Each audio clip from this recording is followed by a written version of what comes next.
Hello, everyone. Welcome back for another Wednesday night talking about underwriting.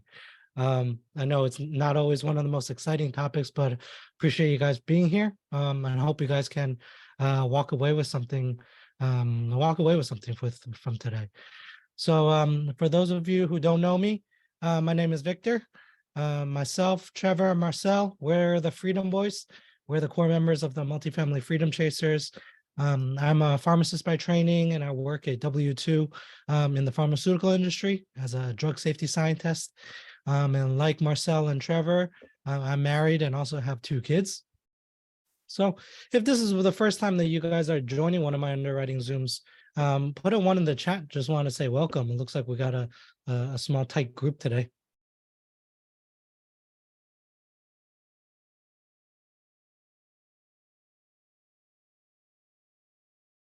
So it seems like most of you guys have been on here before, so that's really cool.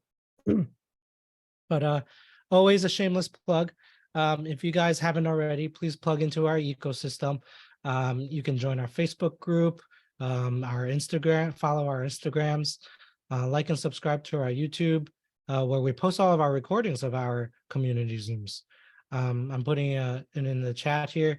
We're also on Spotify, where we upload our Sunday guest Zooms as a podcast as well. But if this isn't your first time, thank you for coming back and for maintaining that student mindset. And I'll say it every single time. That's a mindset that we should all adopt, which is to become a student, remain a student. The world is always changing, so we always must be learning. And then as we remain students, what do we then become? We become a contributor. Take those things that we just learned and contribute back to the community, help those that need help with the information that you just learned. And then as a result of being a contributor, naturally, you will become a leader.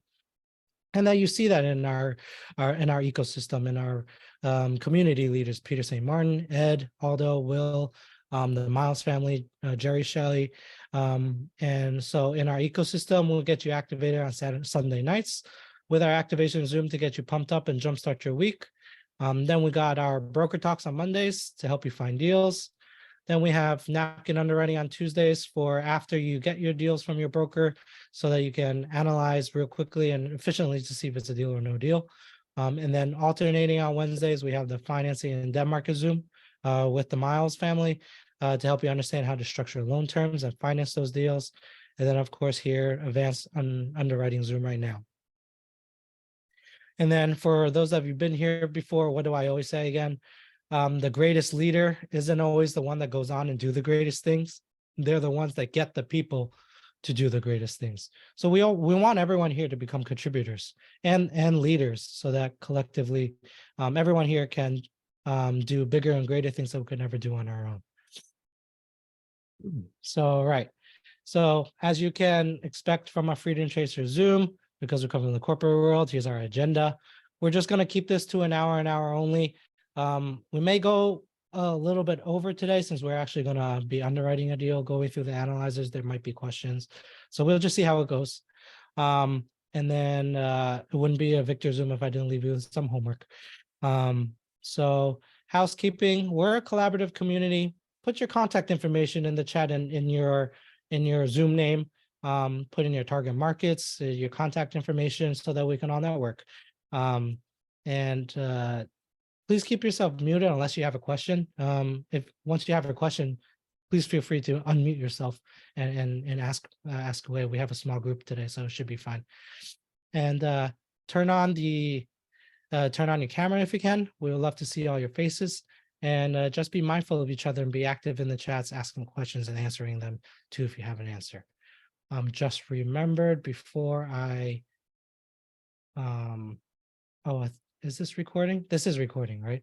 This way I won't get yelled at by the rest of my group here. So does anybody have any wins that they want to share real quick for the week? This is a small group. We can actually go through everyone if everybody wants to.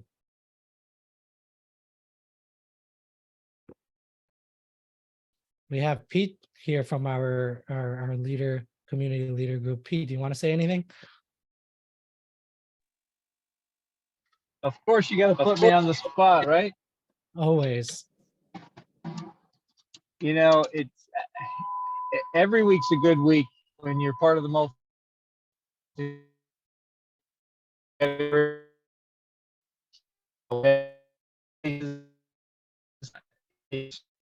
Just to see people Your voice taking is action. breaking, Peter.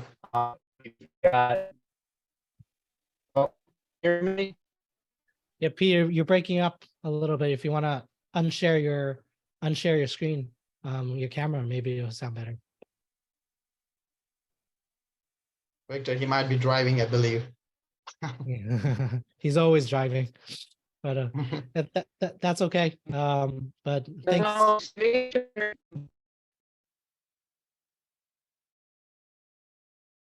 Yeah.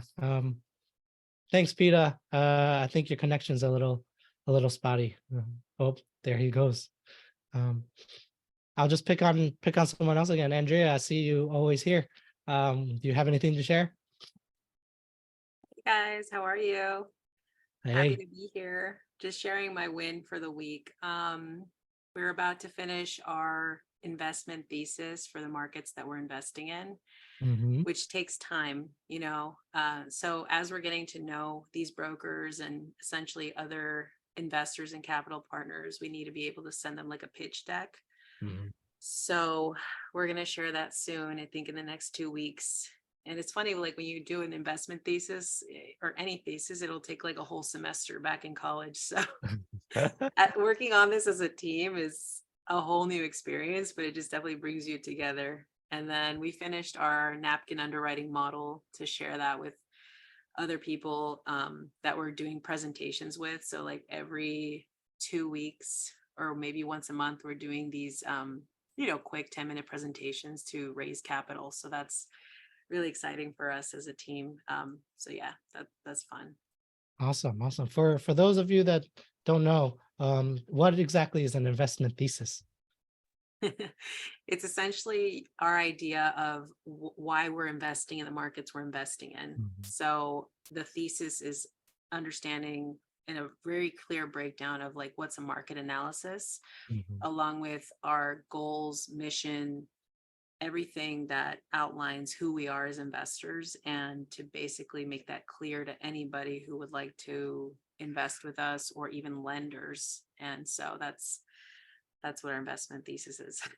Yeah, thanks for sharing. Yeah, everybody, before you guys should even start looking at deals, you should always understand the market before entering the market, because like you said, you need to have business plans and understanding what can the market afford, and where is the market going in terms of economics and jobs and population growth, for you to make that decision why you want to invest in that market. And you want to be able to have those answers ready for when you are going to be capital raising, or doing any kind of networking when you're telling people what you do. So thank you so much for sharing that, Andrew. Yeah, thank you. All right. So if nobody else wants to share, we can go through the content for today. And all these weeks that we've gone through, I've done a lot of stuff talking about T12s, talking about railroads, talking about market analysis, and I haven't actually talked about underwriting a deal. So I think a lot of people are kind of waiting for this, and I hope I don't disappoint, but I will be going through underwriting a deal in an analyzer, and we can make this a collaborative opportunity as well. Sometimes on my mind might be one track, but there might be other people that have different ways of thinking of taking a look at numbers. So let's go on to it. So first and foremost, we use a tool that a lot of people use, and that is the Michael Blanc syndication deal analyzer tool. Does everybody know what heard of this or have seen of this or even use this? I see Andrea nodding her head. I'm sure most people do use it. As with any deal analyzer tool, just keep in mind, there are a lot of different underwriting tools out there. You can always find one that works for you, or maybe even develop one yourself. But specifically with this one, the fields in blue are designed to be edited. The ones in black are not. I know there's another tool that's similar, like set up like this, or most analyzer tools are like this. There are only certain cells that are editable because there are a lot of formulas attached. So yeah, so in this one, the ones that are blue are designed to be edited. The ones in black are not. You can technically manually override the black ones, but the challenge in doing so is that the ones in black, like I said, are the ones that contain formulas, and sometimes adjusting the formula doesn't just adjusting the cell doesn't adjust some other cells that may be linked to it on a different worksheet that you're not in right now. So so if you change the cell, some of the further other worksheets might not adjust with it. So you end up with so you might continue underwriting, and then you end up a couple sheets in, and then wow, something doesn't add up right, and that's a problem. So in this for this worksheet, the moral of the story is if you're new, stick with blue.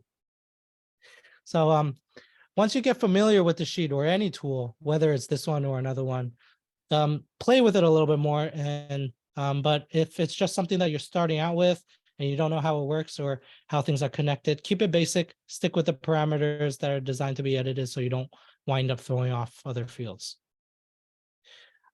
So what the biggest thing about the deal analyzer is you can first you want to plot in your expenses, plot in your income, and then a lot of other things to kind of take a look at on a broader scope how things are panning out.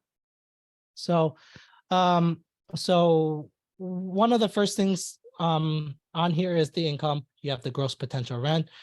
They have the vacancy, concession, loss to lease, bad debt, gross potential income, and other income, and then at the end calculates out the effective gross income.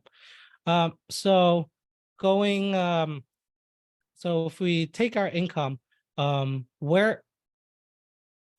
at the income, what is the time frame that we want to look at for income, and what are the time frames that we want to look at expenses? I know I asked this in a previous week, but just want to reiterate that again.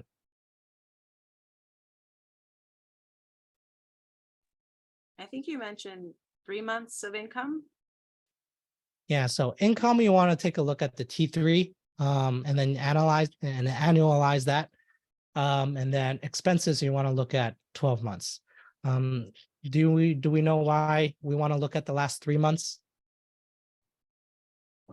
Maybe that will show the occupancy, economic occupancy. So That's right. The last 3 months are more indicative of what the current performance would be like.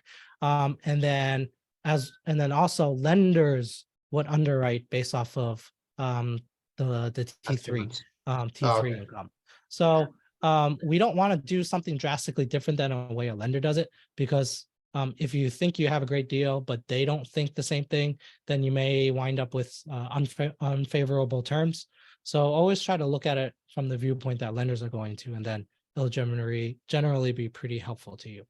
Yeah, the lenders do it at T3 and at T1, depending on who the lender is. Yeah, depending on the lender, they might even look at a T1. So at the very least, look at a T3. Some T1 sometimes can be very could be skewed depending on how, because it's a very shorter time frame. So T3 is a little bit broader, and then it's a little bit more averaged out. So we'll go through a T12 here that I pulled for our property that we recently looked at. This was a 102 unit property in Columbus, Ohio.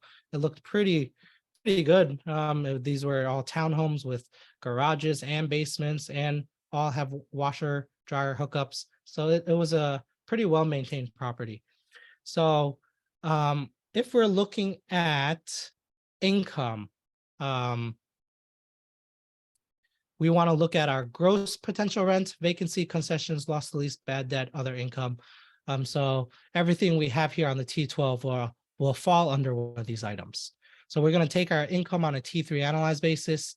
We're going to take those last 3 months, and what we're going to do is take the total of these items. So in this case, it will be K, L, and M. We're gonna take the sum of that and then multiply it by 4 to analyze and to annualize it. So does everyone understand what we're doing and why we're doing that? So if we take the sum of the last 3 months and we times that by 4. And then we can do that for all of the income items. You did the last 3 months times 4. Yep. So if you take the last 3 months and you multiply it, and then you take the sum of that, multiply it by 4, you're annualizing it. You're taking the Yeah, last 3 okay. months, that's Right. quarters. So you multiply it by 4, and then you'll get it annualized. So here, so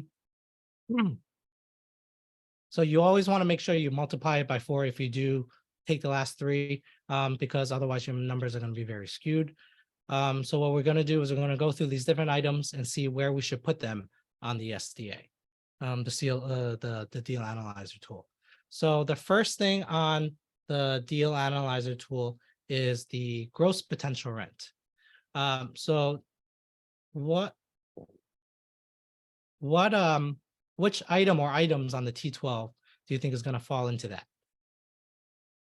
Which row?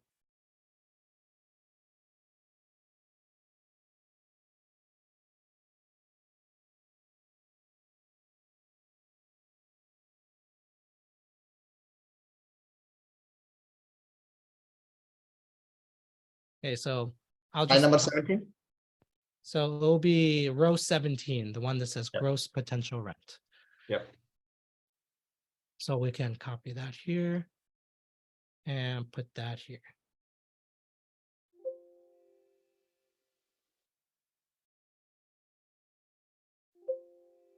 Oh, okay. Copying is not working. So it's 1322664. Okay. Okay, yeah, this was a 102 unit property. They were asking 12.5 million. Okay. Okay, so then after that, who wants to explain what gross potential rent is?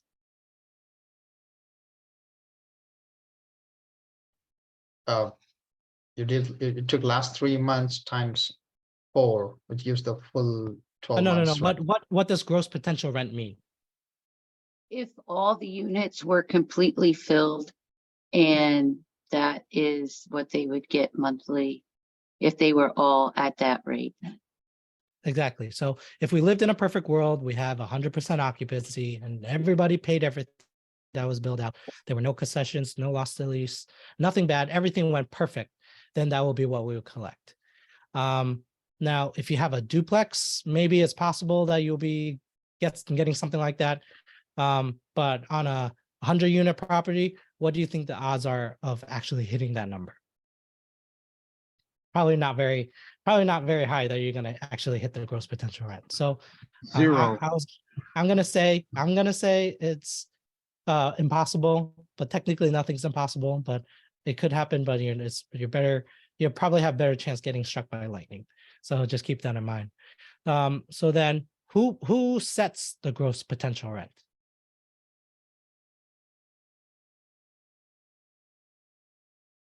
Like who's The market? responsible for creating that? The market. So it's not the market. It's actually the property owner, the property management company, or sometimes it's the combination of both. So sometimes people are confused when they see the term market rent, which they may use interchangeable here on the T12 or on a rent roll. But using the definition just mentioned, some people think that this number, gross potential rent, is set by the market. But that really doesn't really have to do anything here.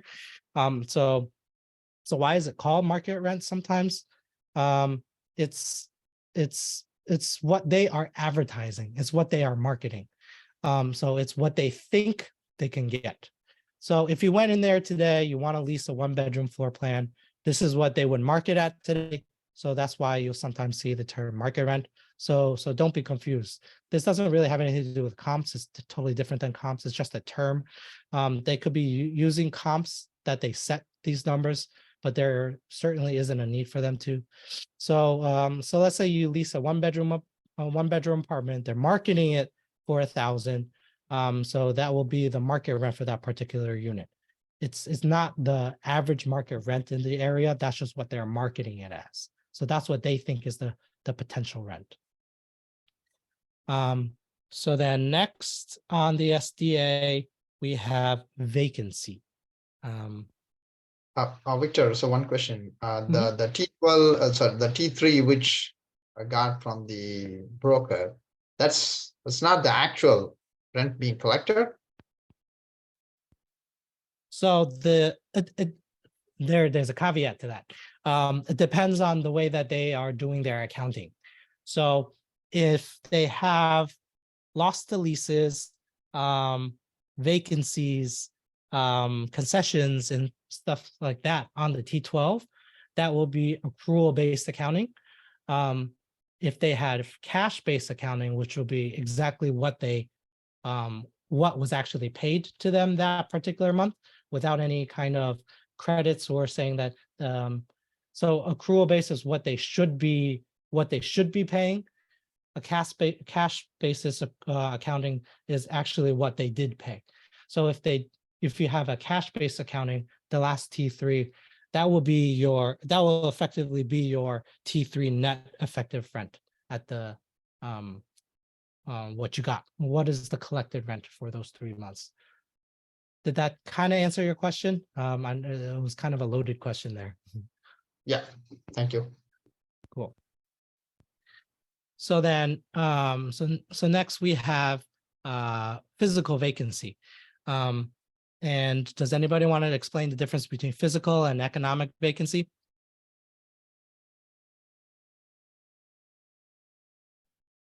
Physical is just not rented. Economic is it's occupied physically, but the tenant is not paying.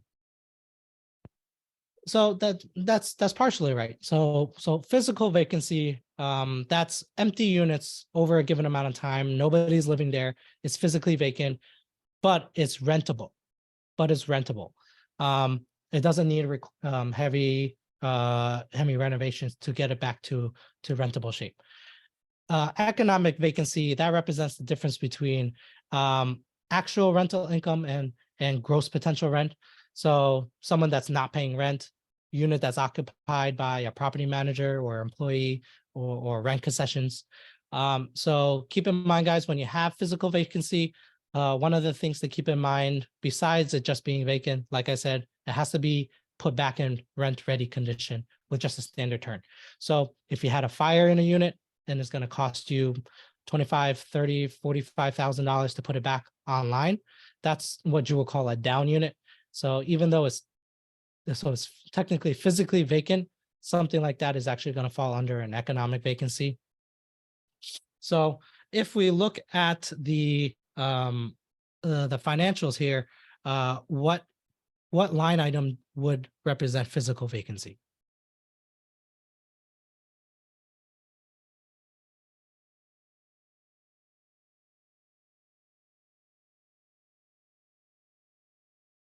Line item 22. Yeah, so that will be line item 22. So that's 25,996. Okay, and then what do you think this non-revenue units mean? With economic vacancy. So this would probably be an economic vacancy. So for this property, they have 102 units. One unit was a model unit. They use that as an office. So I'm assuming this is what they considered a non-revenue unit, and that's an economic vacancy. So we'll first put that under economic vacancy 12,312. Yeah, it's usually a manager unit maintenance unit or down unit. It could also be something under construction. Yep. So next thing we look at is we have concessions, loss to lease, bad debt from the deal analyzer. So looking at the T12, what items or items do you think would fall under that?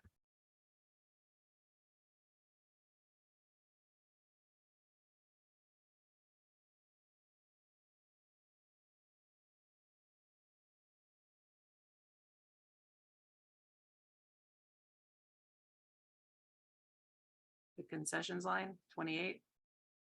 Yep, so 28 and as well as 29. We're not exactly sure what credit loss means, but we would add that in as well.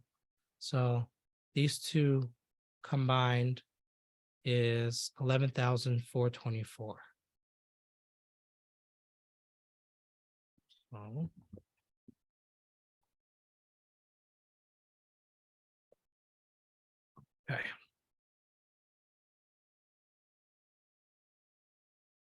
So okay. So that will be all for our economic vacancy. So next we have other income. So what is other income? So other income is anything outside of rental income. So that can be a number of things: pet income, laundry, parking, storage, things like that. So we're gonna take all the sources of our other income and add it up here.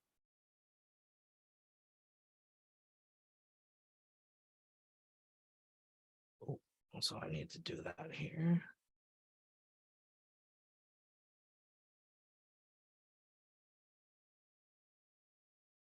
So all in their other income, that adds up to 124,568.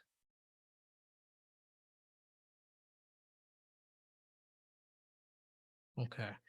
Now, if you were to be conservative, what fees would you not include? Would you not want to include in your underwriting? Late fees? Yeah, so things like late fees, non-sufficient fund fees. Let's highlight them for fun.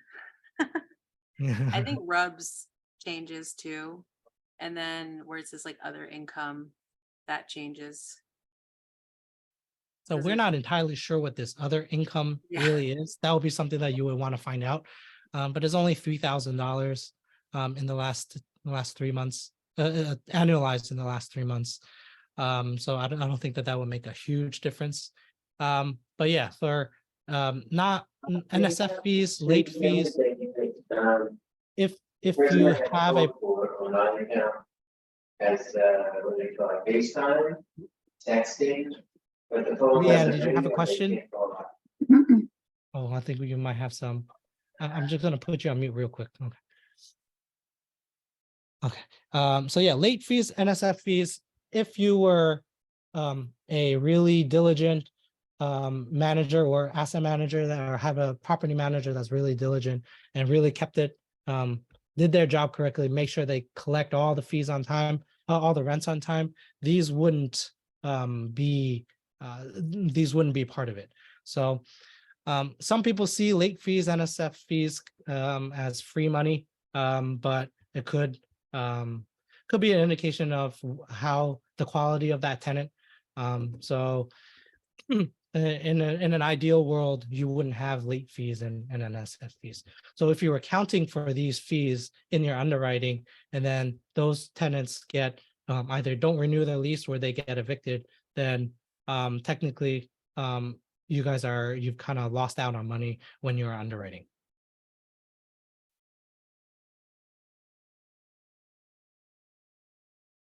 Okay, so I did that here. Okay. So that's that for the income. So then when we go into expenses, expenses typically end up in buckets like these. In this Michael Blank's analyzer, you have advertising, contract services, gas and electric, general admin, insurance, legal, real estate taxes, trash removal, management fee, payroll, repairs and maintenance, turnover, water and sewer, and water and sewer. So when we look at the expense on the T12, we try to put it into these buckets here. So the first bucket on the T12 says payroll expenses. Does everybody agree that these look like and qualify for payroll expenses?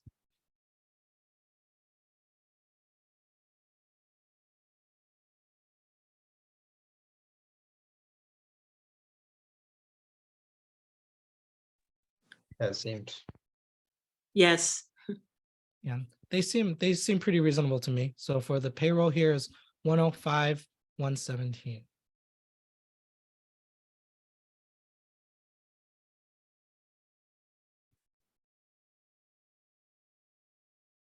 Okay.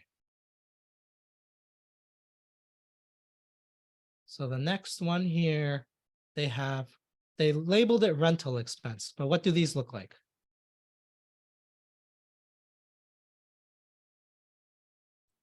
For the tenant turnover, mostly the advertisement.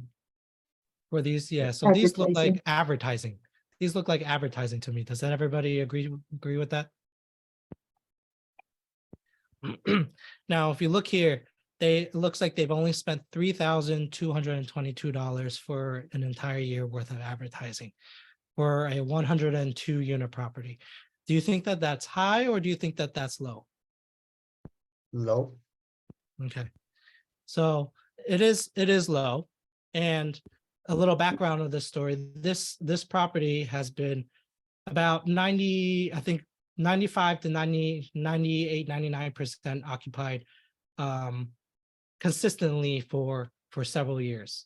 I think it's a testament to their rent, the rent that they're charging. And I think it was a pretty well managed property.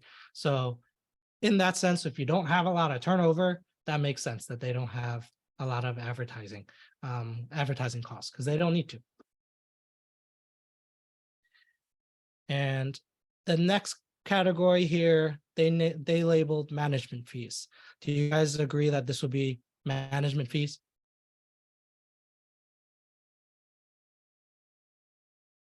So that would be, what is it?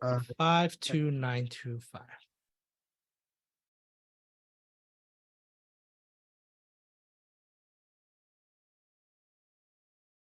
Victor, So can you next zoom in a bit? I'm sorry? Could you zoom in a little bit? Oh. Is that better? Yeah, that's a lot Okay. better. Sorry, So guys. do you I usually guess I have a divide big monitor that might have bigger resolution. Sorry, guys. Do you usually So- divide the management fee by the gross income to see the percentage fee? Yep. So on this SDA, it calculated out for you. So here, if we take the T3 annualized, if we use the T12 expense and the T3 income annualized, it came out to 3.73%. So they may be charging maybe around I'm not sure. Maybe I think maybe around 4%. That's probably what they were charging. But I think it was in-house managed. So they charged to themselves that amount. Now, for 102 unit property, I think you'll be hard pressed to find a property management company that would charge you 3.5, just because it's a little bit on the lower unit count size. Sometimes they would have a minimum charge every month as well. So you may want to talk to different property management companies to see what they would charge for you if you were to take it over. So then the next category is admin expense. Does everybody agree, or what items or items do you think do or do not go into general admin?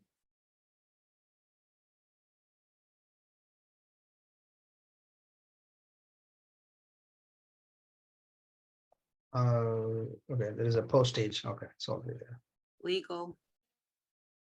So in this SDA, they took legal out separately.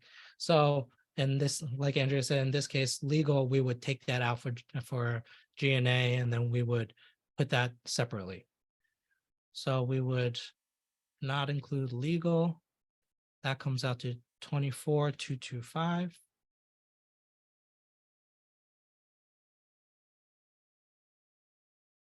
And then legal was 2025.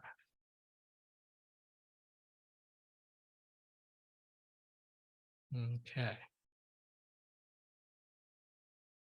Next is utilities. Everybody thinks that this is utilities, right?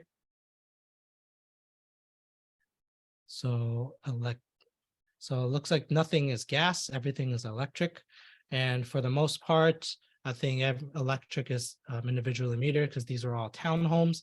So this electric common and electric vacant is probably for the model unit and for any vacant units. So here it's 10,394. 10,394.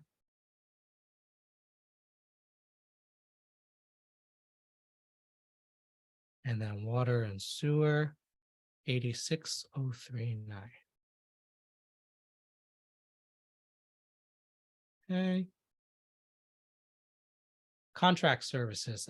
Does everybody agree that these are contract services? Or what item or items should be taken out from here? If rubbish is trash removal, they have its own line in the SDA. Very good. So rubbish is trash removal, like you said, it's on a separate line. So we will take that out. 1, 2, 3, 4. So 37,713.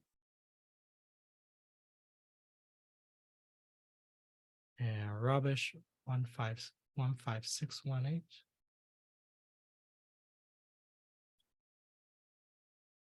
Okay, and then R&M, repair and maintenance. Does everybody agree that these look like repair and maintenance?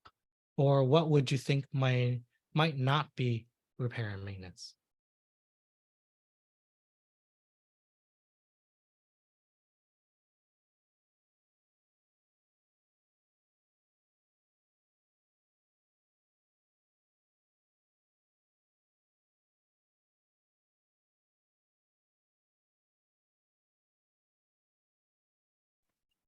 I think it's all good.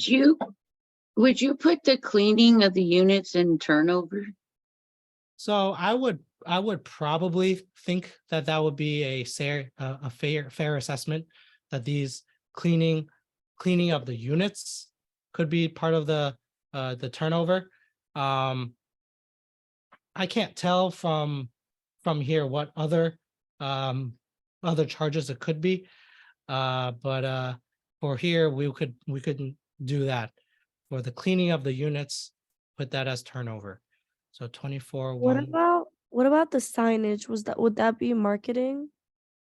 So signage here, Well, it's a really small it's number. a but very small item. It probably wouldn't really matter what it is.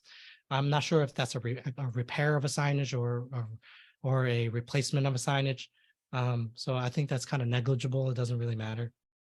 But if you saw something like a very large expense in something like HVAC or plumbing, you would want to question if that's truly a repair or if that was a replacement. And then in that case, it might be considered capital expense and you wouldn't include it here in R&M. So we can do this. We can take out the cleaning of the units and put that as turnover. Like I said, there have been very little turnover at this property over the last several years. So I think that this could be, so cleaning of the units and probably painting will be considered turnover. just knowing the story behind it, we can probably put that as turnover. So that comes out to 14,611.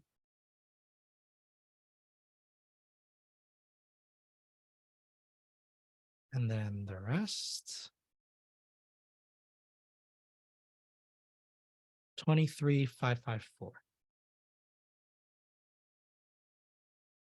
Now, this SDA separates out turnover from maintenance and repair and maintenance. Not all analyzer tools do that. So in some other analyzer tools, they would just lump it together with R&M. So the next line item here is tax expense. Everyone agrees that this will be taxes. I'm just gonna speak on everybody's behalf that it is. So 141,949.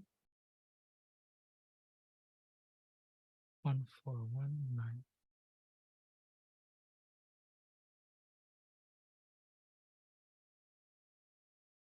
Okay. And then the last one, insurance.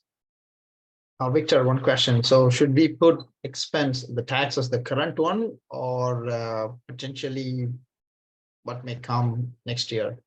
Maybe a little bit more? So our first step is to take their expenses, take their income and take it out and take a look at it first. And then the next step will be you would take a look at your taxes and your taxes and your insurance when you take over the property. Okay. 37,018.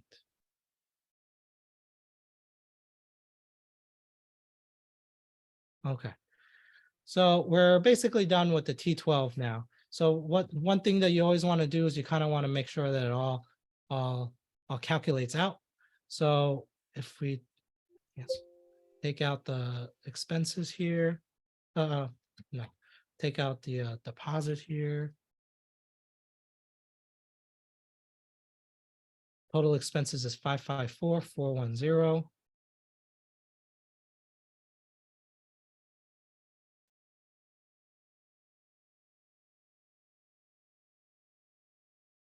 Their total operating expenses 554,410. So we inputted everything correctly. Okay, so that's it for the T12. Then, so if we look at what they have here in the last 12 months, annualized T3 income wise, it looks like they were running at a 2% vacancy, 1.97% vacancy. So they were running it at pretty efficiently, with very minimal economic vacancy. Here they have around a 3.73% management fee. So that looks like it's going to be a little bit on the lower side. On the insurance, they were paying 363 units per door. What do you think? What does everybody think? Is that going to be high, or do you think that will be low? I think that's low, actually. Where is Yeah. this located? So this is in Columbus, Ohio. Oh, okay. So if you haven't had a insurance quote, one of the first places that I do a preliminary run at is go to ratemap.org. Is it ratemap.org or is it ratemap.com? I forget. I think it's ratemap.org. Now take it with a grain of salt that it's not super accurate because it goes by kind of territory. So our where is Ohio? I don't know my geography. Is that the Rust Belt?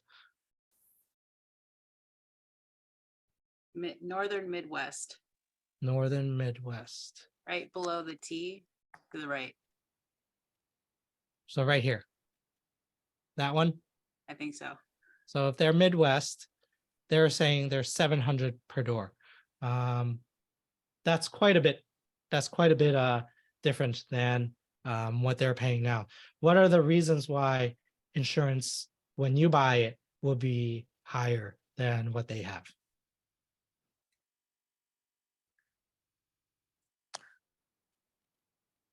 Probably a new reassessed purchase price. So that's usually what happens. A reassessment might occur and then the rate will go up. Yeah, so one is the cost basis goes up. Two, where the market is going, construction costs, material costs, they're all going up. So what does that mean? That means replacement cost is going to go up, and that's what insurance quotes are based off of, what replacement costs would be. So that's the reason why.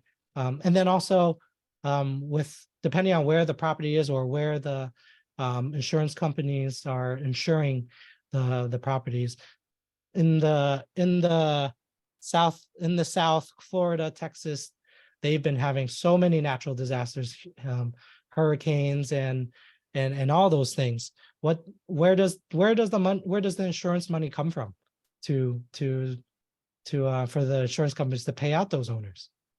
They come out from the premiums. So that means everybody across the board is now paying extra for them to basically kind of recoup that money that they've been paying out for all these natural disasters. So insurance would almost always go up. Now, how much it go up would differ depending on how long the owner has owned it. How long has the owner owned it? Because their cost basis is lower. So if they owned it for a lot longer, their insurance probably has been a lot lower, and then when you take over, it will be a lot higher. Now, if if a syndicator bought it maybe 2 years ago, the insurance might not have jumped as much, but it was definitely will be higher than what they are paying. So a lot of brokers, they tend to, take what the current owner is and tack on 3%. That's how they kind of make pro formas work. So I would always suggest go get an insurance quote, or if anything, hop on here to get a preliminary kind of guess of where it would be. So I'm not sure. Maybe this is Ohio. I think this might actually be Ohio. So this might be Rust Belt. So maybe it's only $585 a door, and not $700 a door. So let me think. When we were looking at this property, what did we show? What are we were getting the quotes at? I think we were getting quotes around that 500 something. Yeah, I think that's what we were getting it at. We were getting it at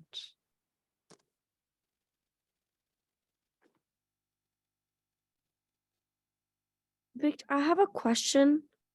So just on the rates that we're talking about, are we also getting a quote for insurance for like tenants per door as well, so we can charge them according to that later once we occupy the building? Or is it so in general? in property tax, you don't charge back to the tenants. If you're talking about rental, taxes, you don't charge that back to the tenants. That's an owner cost. Okay, so but the rental insurance we could Oh, rental insurance. Well, Rental insurance or- is separate. That could be something that you could charge as a service. Like you might have a I don't know, a contract with a rental insurance company, and then you A would provider. the provider, and then you would tack on a markup for that. So then you would make, Yeah. I don't know, $5-10 a month for whatever negotiated price from that provider. But that would that would be something that's separate. But that would essentially, if we do something like that, it would increase the NOI, right? Even if it's a couple bucks. Yes, technically, yes. But then again, you would have to collect that. So, if you have a tenant that may not be paying all their rent, that might be a tiny little bit of issue. It really depends on the population, right? And some people just prefer to get their own rental insurance, but I would definitely suggest everyone get rental insurance, whether you provide it as a service or them get it themselves. And then also, so going back here, and then the real estate taxes, you always want to go contact the county assessor and contact them and see how your taxes will be affected if you brought the property. Now I know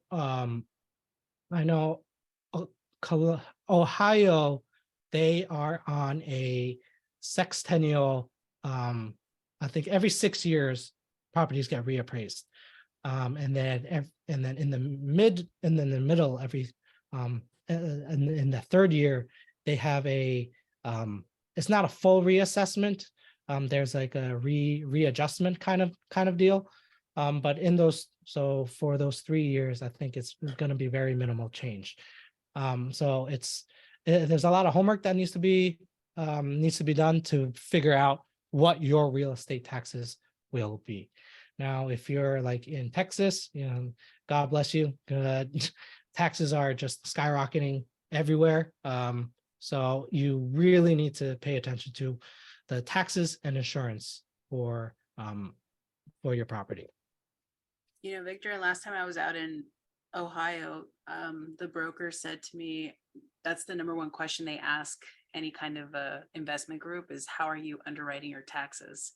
Because they want to make sure that you're at least underwriting for 80% of what the value's at. So that's it for the T12. So then what we're gonna take a look at is what do you think the value add is to this property? So we take a look at the OM.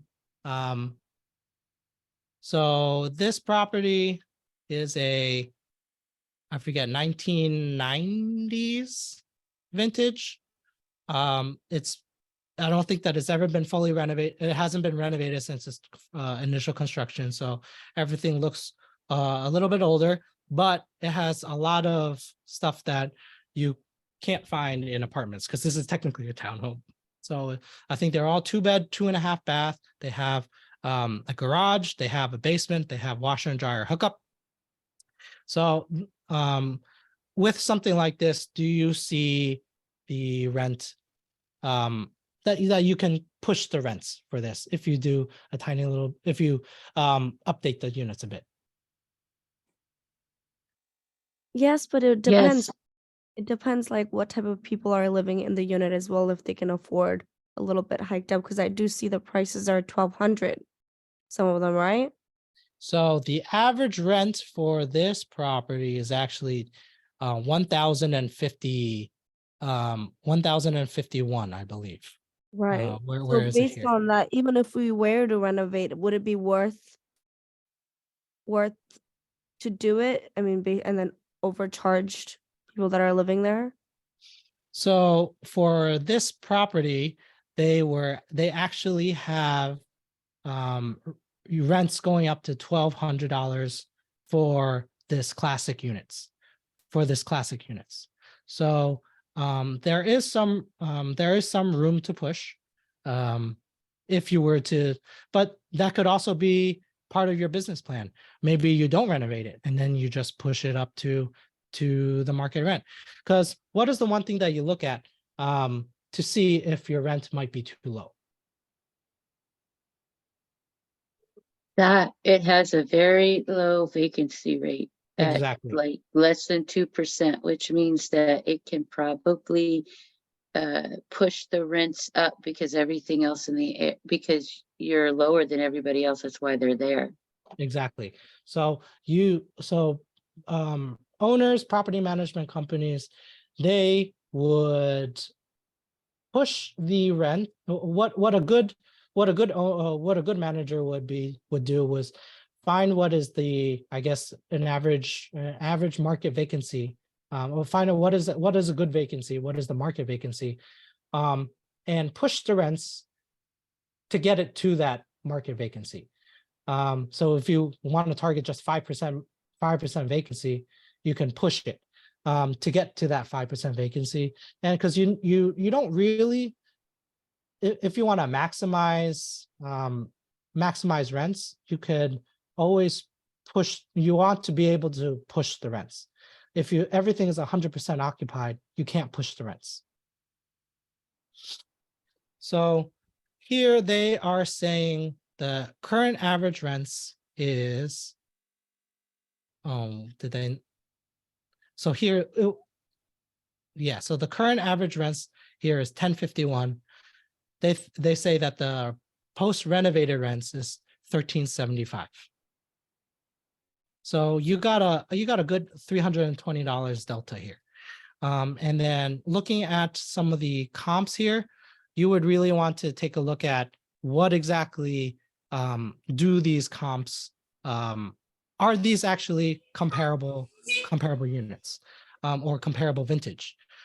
So something like, since these are townhomes, we want to take a look at the ones that are actually townhomes.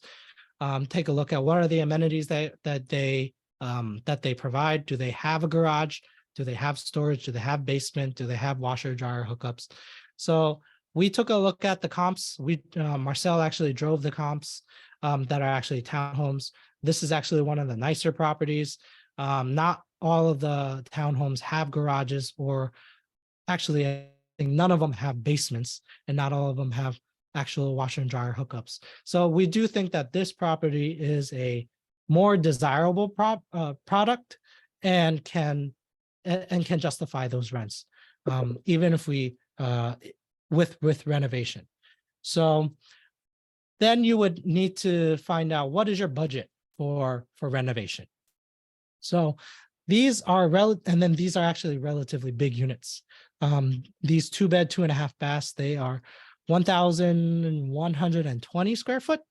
So it's actually pretty big, even compared to like apartments. So when we were thinking about a budget, I think the owners are renovating one unit. I don't think they rented it out. I think they over renovated. I think they did it for 12 or 13,000. So what is the typical return that you want to get for, what is the amount of time you want to get that investment back? In a You're- year, right? Like 12 months. I think that would be very hard pressed. I think typically it's around 2 or 3 years for Get you back to. tomorrow. I want it back tomorrow. But yeah, so I think when you renovate a unit, you typically want to get it back at most 3 years. So say if you have a $10,000 renovation budget, and so if a $10,000 renovation, for you to get that money back, you want to get it back within 3 years. 3 years is 36 months. You would need to increase the rents, your average rents, by $277.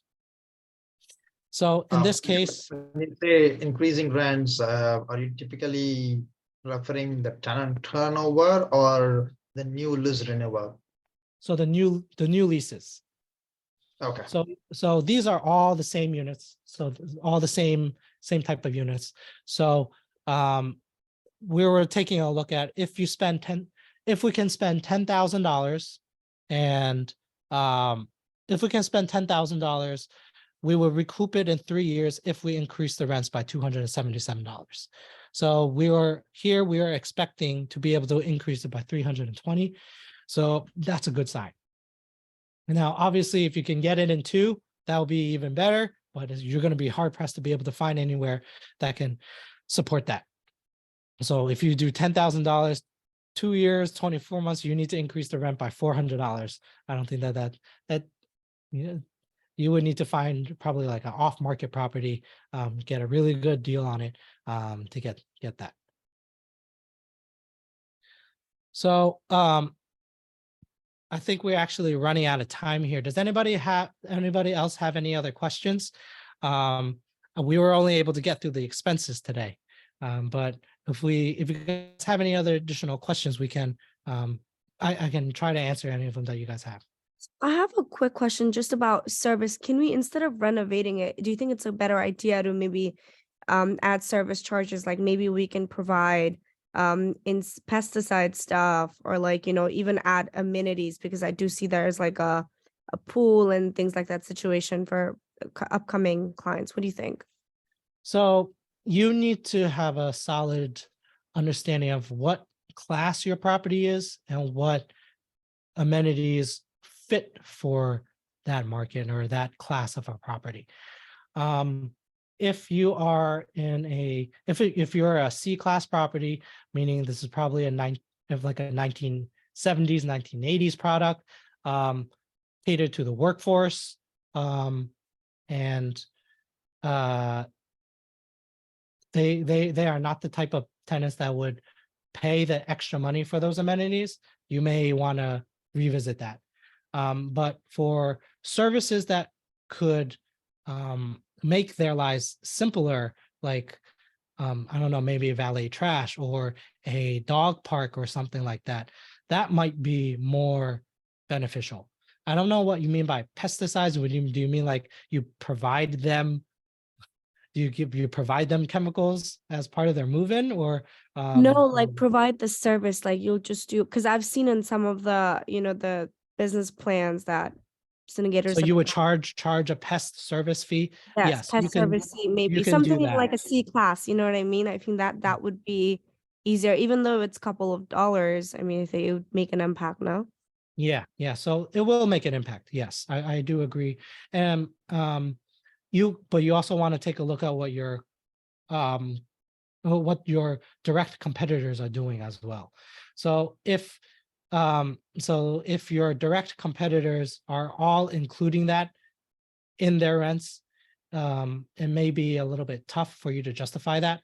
But you can try it, because obviously, and any dollar goes to your bottom line is good for you. But it all depends on your direct competitors. Because if you charge every tiny little thing that your direct competitors don't, what is going to compel them to go to you compared to your direct competitors? You know what I'm saying? Victor, I have a question.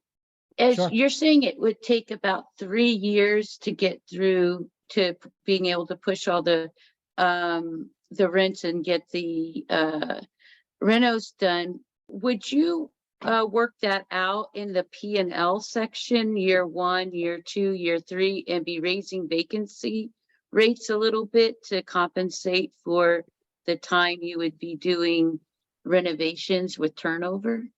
Yes. So what I was actually explaining earlier here, with this calculation here, $10,000 divided by 36 months. This is actually $10,000 divided by 36 months, $277 here. This is actually what you want to get your renovation money back within 3 years.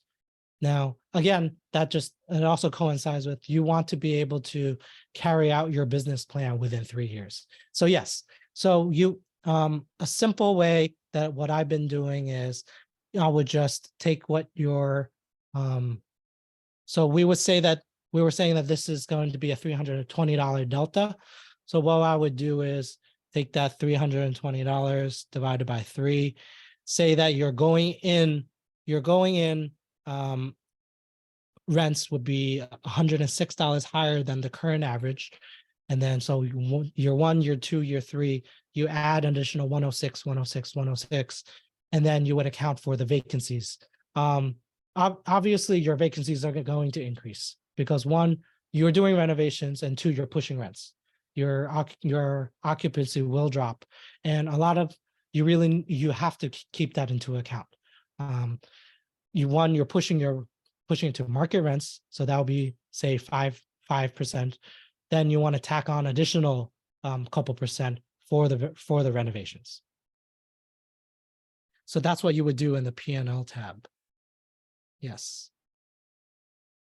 Now, in the current, if you weren't doing any kind of like renovation value add, I would be very wary of pushing rents in this market right now. In almost all the markets across the country, we've hit basically we've almost hit an affordability crisis here. Everybody in the last 3-4 years buying properties, renovating it up, and increasing rents. Then there are construction popping up left and right. And what are they building? They're building A-class properties. And so now with all the interests increase and layoffs and all that, people are cutting back. They're very wary of their expenses. So people are starting to not be able to afford their rents anymore. And then what do? They go down a class. They might be doubling up. They might be roommating up. So what does that do to demand? That decreases demand. You're seeing vacancies increase across the board, almost across all markets. And then what's happening? All the vacancies of the new construction, they need to drop their price to be able to rent those units. So that puts a lot of pressure on the B class to drop their rents. Puts pressure on the C class to drop their rents. So you're seeing effective rents drop across the board, and then so if you don't have an actual value add renovation project, I'll be very wary to push rents right now. You may want to you would really want to value renewals over turnovers, because turnovers is what really kills your bottom line. You have vacancy, you have repairs, then you have marketing fees to get those leases. So you really want to take a look at your value, or what your business plan is. Brokers really like to say, oh, you have a lot of potential to renovate and increase rents. I would suggest you to be to take a step back and take a look at what the market is doing. Would you even consider doing a less high-end renovation on some of the B class and just maybe update it to look nice for the current age we're in, if it's 3 decades old, rather than go full out now with so that you can keep that renovation budget lower and not do such a stiff increase in rents considering the market forces that we're seeing right now? I would agree with that. B class properties that are not, so that would be considered like 1990s, 2000 products. Sometimes they just look a little bit tired, and you can just do a little bit of a facelift. You wouldn't need to do a full renovation, just to give it a little bit of life. Now, C class properties, 1980s, 1970s product, you should not be spending $7,000, $8,000, $10,000 in a C class property to try to bump it up a class. Because who are the type of tenants that are trying to rent C class properties? The workforce. And what do they want? They just want a working AC. They want to working plumbing. So I would suggest really really be diligent in the management of the property. What does that mean? Work orders get done ASAP. Don't have good communication with the tenants. If they message the manager, have them have a quick response. That's one of the big complaints. Number one reason why most people don't renew is because of management, whether work orders are not being taken care of quickly enough, or just emails aren't getting responses. So you see a lot of poor management, and that is something that's fixable, and that would increase renewal rates, and that in turn helps your bottom line. Thank you.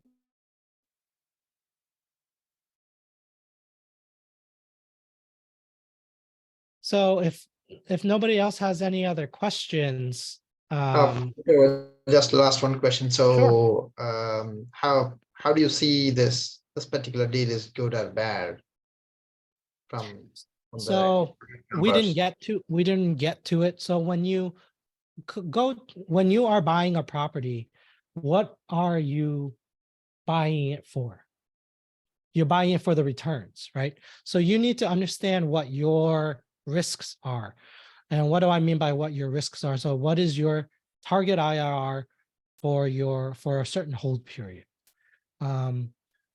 So you would need to understand, or what do you want as your return? So if you were syndicating a deal, typically people want 14, 15, 60% IRR in a 5-year hold at a 1.75% equity multiple in that 5 years. So then you would need to see what your business plan is. If you carried it out, what is a good purchase price for it based off of what your loan terms are. So in this case, they were asking 12.5. We were shaking out at a little bit less than 12, because we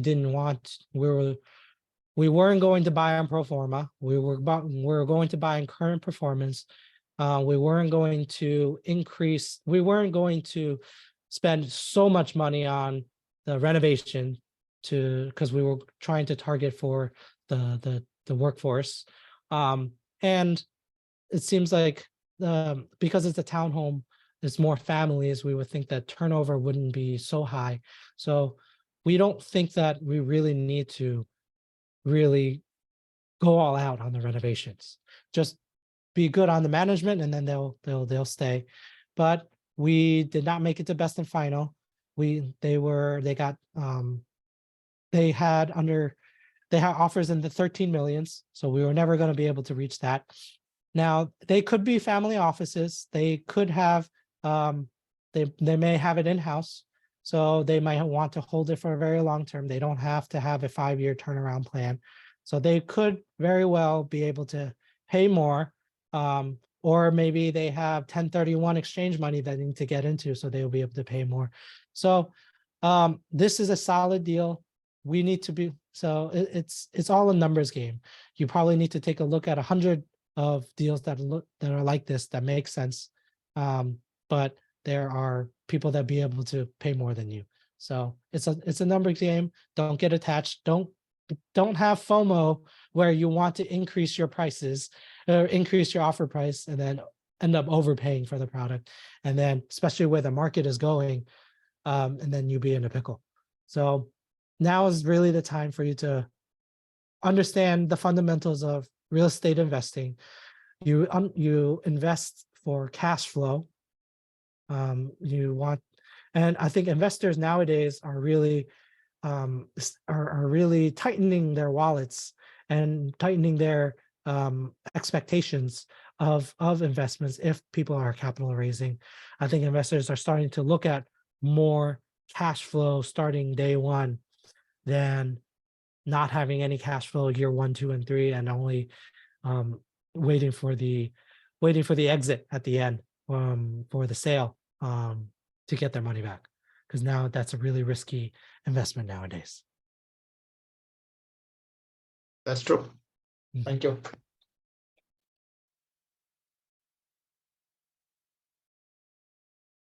So with that, if there's aren't any more questions, we can call this a night.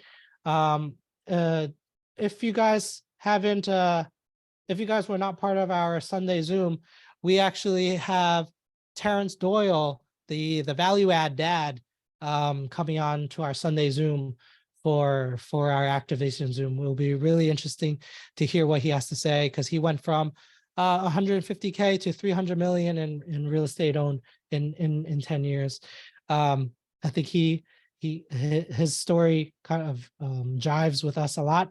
Our core members here, we're all married, we're all dads, we all have 2 kids. I think we would be really interesting to hear what he has to say and hear his opinions on value add in this upcoming market.